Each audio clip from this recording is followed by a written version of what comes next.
Be ready.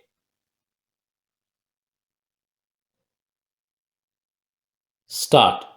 It is submitted that the issues being considered in this case have far-reaching implications for maintaining of rule of law, where investigation stroke trial is stayed for a long time. Even if the stay is ultimately vacated, the subsequent investigation stroke trial may not be very fruitful for the simple reason that evidence may no longer be available.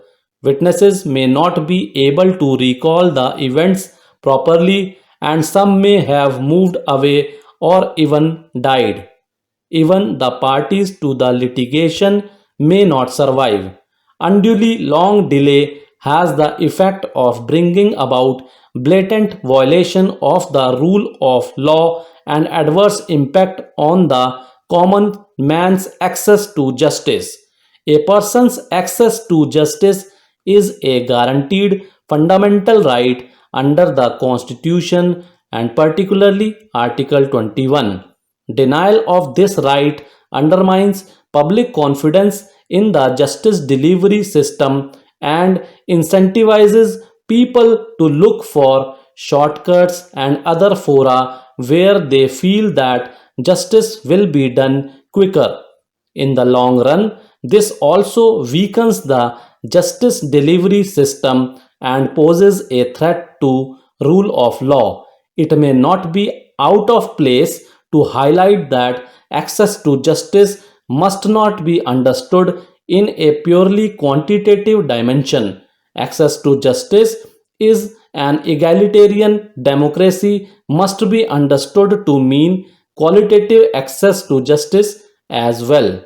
Access to justice is therefore much more than improving an individual's access to courts or guaranteeing representation. It must be defined in terms of ensuring that legal and judicial outcomes are just and equitable. The present case discloses the need to reiterate that access to justice is vital for the rule of law, which by implication includes the right of access to an independent judiciary.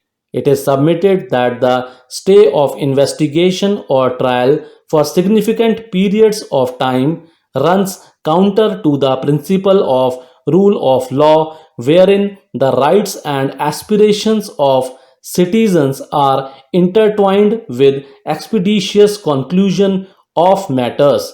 It is further submitted that delay in conclusion of criminal matters signifies a restriction on the right of access to justice itself, thus amounting to a violation of the citizens' rights under the Constitution, in particular under Article 21.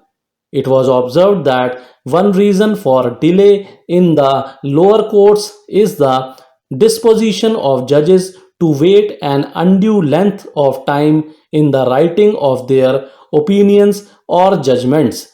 The judge should deliver the judgment immediately upon the close of the argument. It is almost of as much importance that the court of first instance should decide promptly as that it should decide right. It should be noted that everything which tends to prolong or delay litigation between individuals or between individuals and state or corporation is a great advantage for that litigant who has the longer purse. The man whose rights are involved in the decision of the legal proceeding is much prejudiced in a fight through the courts if his opponent is able, by reason of his means, to prolong the litigation and keep him for years out of what really belongs to him. Dispatch in the decision making process by court is one of the great expectations of the common man from the judiciary. A sense of confidence in the courts is essential to maintain a fabric of order and liberty for a free people.